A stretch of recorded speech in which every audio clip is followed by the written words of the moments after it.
Olá pessoal, professor Alexandrino Lobão. Vamos resolver mais um grupo de questões da prova do Instituto Federal de Minas Gerais, Técnico Integrado, ano 2023. A questão de matemática número 16 diz assim: certo de que as pequenas economias podem gerar grandes resultados, um professor do IFMG realizou comparativos entre a eficiência do seu automóvel, considerada por ele como a distância percorrida por litro de combustível consumido.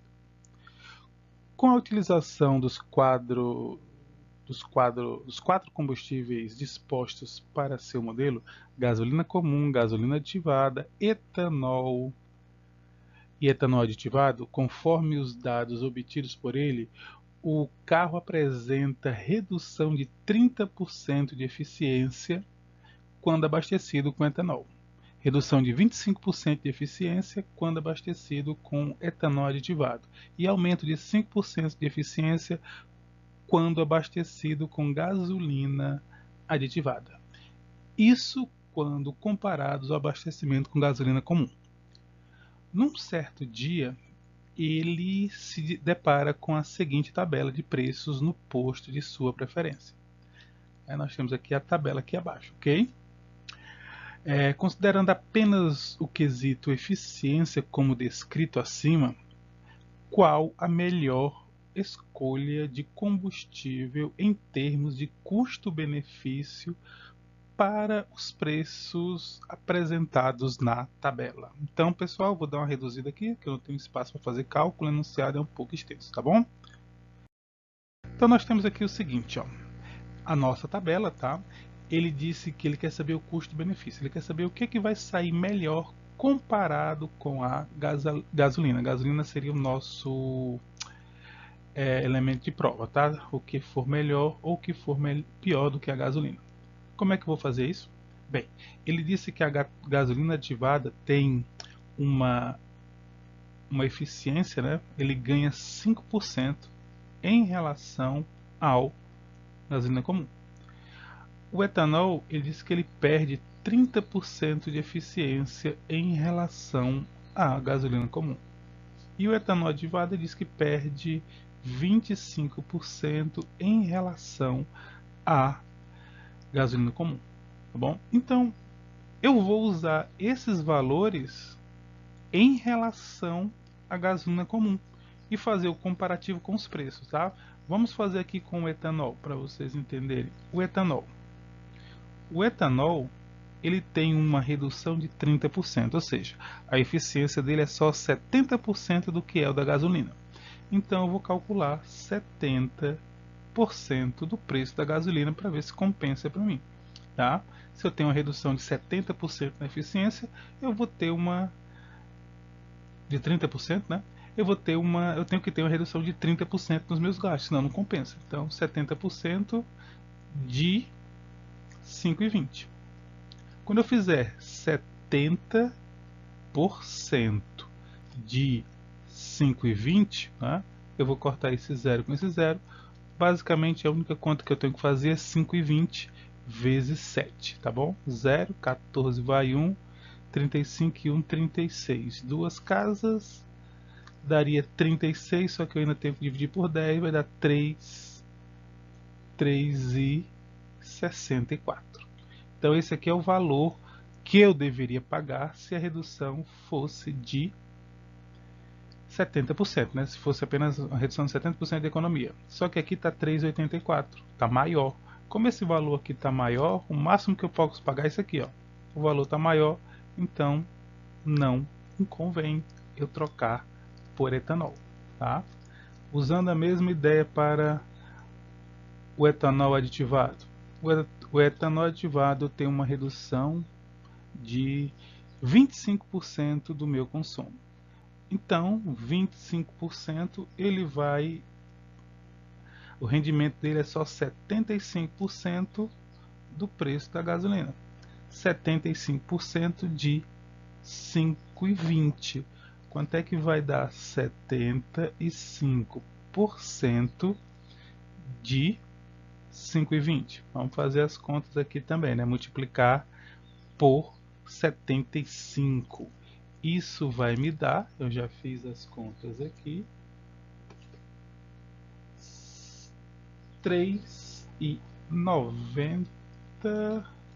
Isso vai me dar 3,90, que são 3/4. Mas isso aqui vai me dar 3,90. Quanto é que está custando? R$4. Então aqui está a mais. Também não compensa. Ok? Vamos para o próximo, que é a gasolina aditivada. Ok? A gasolina aditivada diz que eu tenho um ganho de 5%. Então a eficiência é de 105% do preço da gasolina comum. 105% de 5,20. Isso vai me dar um total de R$5,46. R$5,46. Então, se eu andasse 5,46, né, 105%, eu pagaria 5,46. Quanto é que eu estou pagando? 5,20. Isso aqui está menor, ó.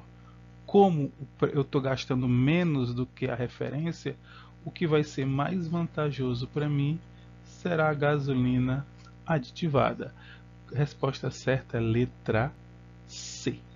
Ok? Vamos ao próximo. Questão número 17 diz assim: a figura a seguir representa parte de um infográfico que ilustra como o telescópio espacial James Webb consegue enxergar o passado, fornecendo espetaculares imagens de galáxias muito distantes da Terra, tanto em tempo como em espaço. Baseando-se nos dados do infográfico, pode-se afirmar que a ordem de grandeza, potência de 10, mais próxima da velocidade da luz no vácuo em metros por segundo e o tempo aproximado em segundos decorridos entre a emissão e a recepção de uma imagem do telescópio Webb para a Terra, considerando que eles são enviados com a própria velocidade da luz no vácuo, tá? São respectivamente. Vou arrumar um espaçozinho aqui para fazermos os nossos cálculos, ok? Bem, então vamos lá. Eu poderia fazer essa parte do problema de duas maneiras, pelo menos para reduzir os meus cálculos, né? Se você já soubesse qual é a velocidade da luz, beleza. Se você não sabe qual é a velocidade da luz, você vai usar um pouquinho de razão, né? Velocidade é a razão entre a distância e o tempo.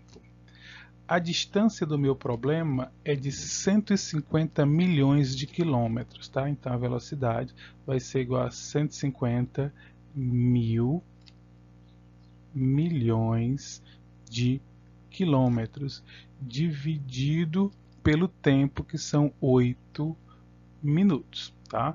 Só que tem um pequeno problema. O enunciado pede que a velocidade esteja em metros por segundo. Então aqui eu teria que colocar mais 3 zeros, né? Esse K significa 1000, certo? E esses 8 minutos, para transformar em segundo, você multiplicaria por 60. Então 6 vezes 8, 48. Ok? Como ele quer saber apenas a ordem de grandeza, tá? Então, sem perder muito tempo com cálculos desnecessários, vamos cortar esses 2 zeros. E para que a divisão fique em notação científica, bastaria você dividir esses dois números, tá? Se eu fosse dividir 15, ia começar com 0, não serve. Então, a divisão seria 150 por 48. Você nem precisaria desse número, tá? Mas só para cálculos aqui, 150 por 48 daria 3,125, tá? Vezes a parte importante, que é a potência de 10. Quantos zeros eu tenho aqui? Então, contando zeros, 1, 2, 3, 4, 5, 6, 7, 8. Então, vezes 10 elevado a 8 metros por segundo. Então, 10 elevado a 8 é a ordem de grandeza da minha velocidade. Respostas certas: ou é letra C ou é letra D, tá? Se você soubesse que a velocidade é de 300 mil metros por segundo, né, quilômetros por segundo, ficaria bem mais rápido, tá? Mas descobri a velocidade. Agora eu tenho que calcular quanto tempo demorou demora, né, para uma informação sair do satélite e chegar aqui na Terra. Lembrando que a velocidade aqui é de 1,6 milhão de quilômetros. Eu também poderia, se eu soubesse a velocidade, ficaria bem mais fácil resolver esse problema aqui, tá? Só para demonstrar, eu sei que a velocidade é de 300 mil, aproximadamente, né? 300 mil quilômetros por hora, a velocidade da luz. Mas ele não quer em quilômetros, ele quer em metros, então seria quilômetros por hora, não, quilômetros por segundo, desculpe. Então seria só acrescentar mais 3 zeros e ficaria metros por segundo. Isto daqui na ordem de grandeza, né, eu tenho 3 zeros, 6, 7, 8, 10 elevado a 8. Professor, está um pouquinho diferente, mas a velocidade da luz aqui foi feito um cálculo aproximado, tá bom? Então 10 a 8 da mesma ordem, ó, 10 elevado a 8. Tá? E como é que eu vou fazer para encontrar o tempo? Bem, se ele quer saber o tempo, né, velocidade é igual a distância pelo tempo. Se você quer saber o tempo, é só você pegar a distância e dividir pela velocidade. Tá?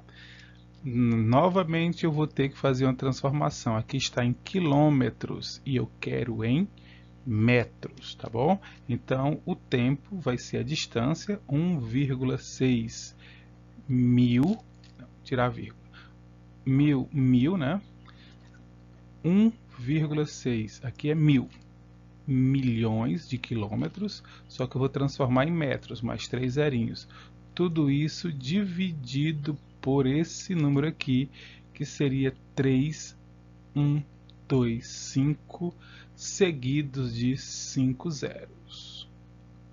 Tá? Cortando 5 zeros com 5 zeros, eu teria o número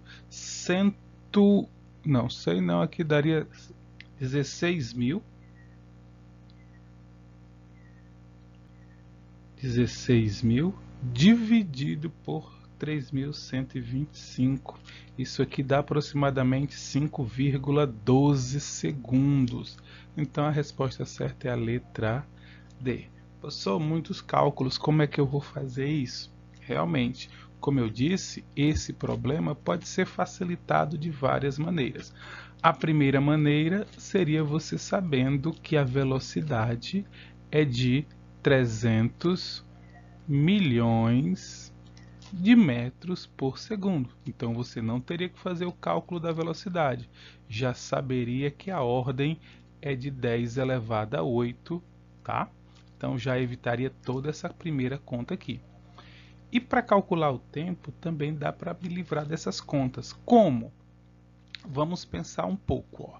Se, usando uma regrinha de 3 básico, se 150 milhões de quilômetros ele leva 8 minutos, 1,6 milhão vai levar quanto? Então aqui, ó, 150 milhões levam 8 minutos. 8 minutos, né? Se você multiplicar para transformar em minutos, 6 vezes 8, 48, dá 480 segundos, tá bom? E aqui eu tenho 1,6. Dá para notar que esse número aqui de baixo é 100 vezes menor do que esse. Se você pegar esse aqui e dividir por 100, daria 1,5. Se eu pegar esse número e dividir por 100, daria 1,5. Então eu vou pegar esse tempo e também vou dividir por 100, daria 4,8. A resposta que é mais próxima é o 5. Né? Lembrando que aqui é mais do que 1,5 km, aqui é 1,6 milhão de quilômetros. Então o número que é mais próximo de 4,8 é o número 5, arredondando para mais. Tá bom? Então, sem fazer muitas contas, eu sei qual é a velocidade da luz e esse valor aqui, o tempo aqui de baixo, vai ser 100 vezes menor que o tempo aqui de cima. Demoraria bem menos tempo. Ok, pessoal? Questão que leva um certo tempo se você for fazer todos esses cálculos. E levaria bem pouco tempo se você raciocinasse em cima dos números. Vamos à próxima.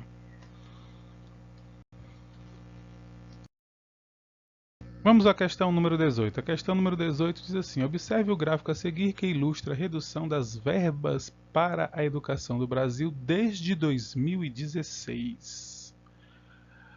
Constante no infográfico conjunto número 1 de 2022 do Projeto de Lei de Diretrizes Orçamentárias para 2023.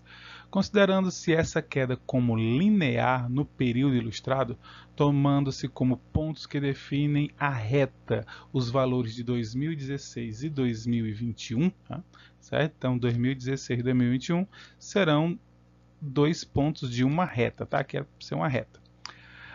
Pode-se afirmar que, mantida essa tendência, o orçamento da função educação no ano de 2023 será, em bilhões de reais, um valor aproximado de... Primeiro, ele quer saber quanto é que vai ser o dinheiro aplicado na educação em 2023. Segundo, ele está dizendo que isso aqui vai ser uma reta constante, tá? Vai ser uma reta. Não vou conseguir fazer uma reta porque a minha régua está quebrada, ok? Então isso aqui vai ser reto. Ele quer saber quanto é que vai ser o valor em 2023 se isso aqui mantivesse caindo constantemente. Certo, pessoal? Então, assim, só de olhar para o gráfico você sabe que letra A está fora, né? Não pode baixar direto para 32 mil porque a queda é constante. O que é que nós vamos fazer? Vamos analisar os dois pontos que foram dados. Foi 2016, com uma renda de 103,9 bilhões, e 2021, com a renda de 80,9 bilhões. Certo? Nesse período aqui, passaram-se 5 anos, ok? E nesses 5 anos, o investimento com educação caiu 23 bilhões. Como ele está querendo saber quanto é que vai ser em 2023, o que é que eu irei fazer? Se é linear, o que vai diminuir por ano será um valor constante, tá certo? Como é que eu faço para descobrir em 2023? Maneira simples de resolver esse problema. Vamos calcular quanto diminui por ano, tá? Se em 5 anos diminuiu 23, isso quer dizer que cada ano vai diminuir 4,6 bilhões. É só dividir. Bom, em 2021, o total é de 80,9 mil. Ele quer saber em 2023, ou seja, daqui a 2 anos. Se cada ano eu diminuo 4,6, em 2 anos a diminuição será de 4,6 vezes 2, 9,2. Fazendo essa subtração aqui, vai dar 71,1 bilhões. Resposta certa é a letra B. Ok, pessoal? Vamos à próxima sequência de questões. Espero que vocês tenham gostado e até a próxima sequência. Então, pessoal, até o nosso próximo vídeo. Espero que vocês tenham gostado. Inscrevam-se no canal, curtam o vídeo e até mais.